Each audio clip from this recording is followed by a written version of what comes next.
నమస్తే అండి. ఈరోజు మటన్లో దోసకాయ వేసి చేశాను. ఇది కూడా చాలా బాగుంటుంది. ఎవరైనా ఎక్కువ ముందు గోంగూర ఇష్టపడతారు, ఆ తర్వాత దోసకాయ బాగుంటుంది. స్పైసెస్ తక్కువగా తినాలి, తక్కువ అయితే బాగుండు అనుకున్నప్పుడు ఇలాంటి కాంబినేషన్స్తో చేసుకోవచ్చు. ఇందులో నేను కొంచెం మసాలా వేసాను, కానీ అది కూడా లేకుండా కూడా చేసుకోవచ్చు అనమాట. ఇది కూడా ఎలా చేశానో మీరు ఒకసారి వీడియోలోకి వెళ్ళి చూడండి. ఇందులో కొద్దిగా శనగ నూనె వేస్తున్నాను. ఆయిల్ వేడైందండి. ఇది ఒక ఉల్లిపాయ సన్నగా తరిగింది వేసుకున్నాం ముందు.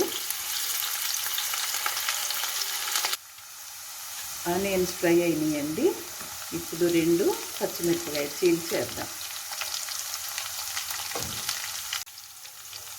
అల్లం వెల్లుల్లి పేస్ట్ 1 స్పూను. ఈ దోసకాయ మటన్కి ఎక్కువగా స్పైసీగా ఉండకూడదు. అల్లం వెల్లుల్లి వేసుకొని చేసుకోవచ్చు, అదైనా ఎక్కువ డామినేట్ చేయకుండా ఉండాలి. కరివేపాకు 2 రెబ్బలు వేసేసి మటన్ వేసుకుందాం.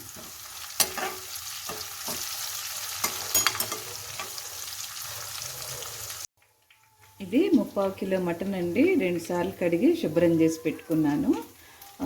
అత్యవసరం అనుకుంటే కుక్కర్లో చేసుకోవచ్చు, కానీ టైం ఉన్నప్పుడు నిదానంగా వండుకుంటేనే బాగుంటుంది. 1/4 కేజీకి ఒక దోసకాయ లెక్క వేస్తుంటాను. ఇవాళ 3/4 కేజీ చేస్తున్నాను.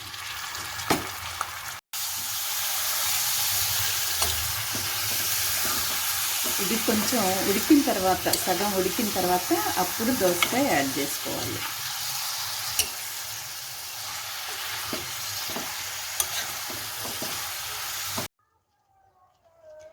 గళ్ళుప్పండి. ఈ మటన్కి సరిపడా వేసుకుందాము. దోసకాయ వేసిన తర్వాత మళ్ళీ ఇంకో కొంచెం వేసుకుందాం.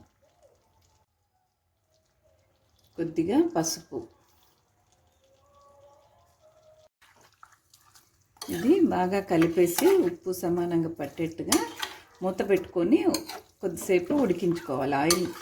ఆయిల్లోనే మగ్గిపోయేటట్టుగా, నీళ్ళు లేకుండా.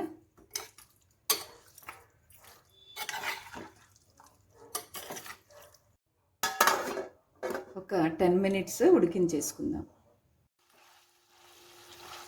ఇది ఉడికిపోయిందండి. 3 వంతులు ఉడికింది, ఇంకా కొంచెం ఉడకాలి. ఇప్పుడు దోసకాయ వేసేసుకుందాం.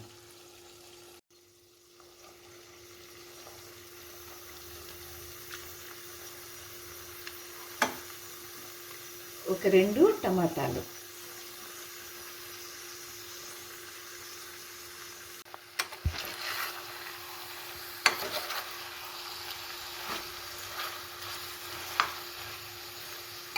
ఇది ఇంకొంచెం మగ్గిన తర్వాత అప్పుడు మళ్ళీ కారం, ఉప్పు వేసుకుందాం.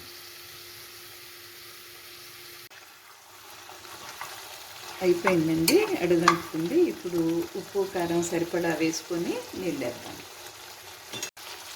ఇందాక కొంచెం వేసాం కదా మటన్ ఉడకటానికి, ఇప్పుడు ఇంకొంచెం వేస్తున్నాను.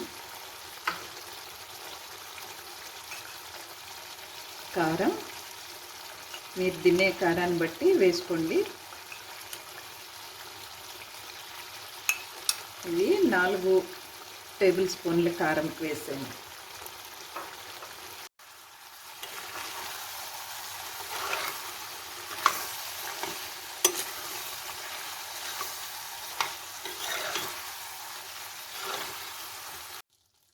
ఒక గ్లాసు వాటర్ ముక్క మునిగేంత వరకు సరిపోతుందండి.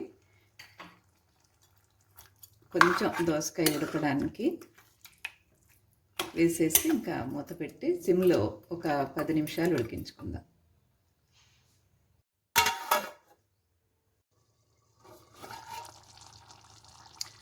అయిపోయిందండి, ఉడికింది. నూనె పైకి వచ్చేసింది. దోసకాయ ముక్కలు కూడా కలర్ మారినాయి, ఉడికిపోయినట్టే. ఇప్పుడు కొద్దిగా గరం మసాలా వేసుకుందాం. ఇది నేను ఇంట్లో తయారు చేసుకున్నది. ధనియాలు, చెక్క, లవంగాలు, ఒక యాలక్కాయ వేసి చేసుకున్న పౌడర్. అది ఎక్కువ వేయకుండా కొద్దిగా ఒక 1/2 స్పూన్ సరిపోతుంది. నేను చిన్న స్పూన్తో స్పూన్ వేసాను. తర్వాత కొత్తిమీర,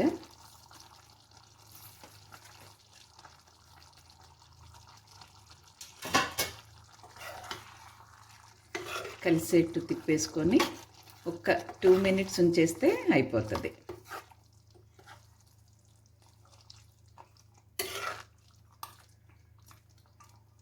అంత పెట్టి 2 మినిట్స్ ఉంచేసి ఆపేసేద్దాం. అయిపోయిందండి, ఇంకా ఆపేసుకుందాం.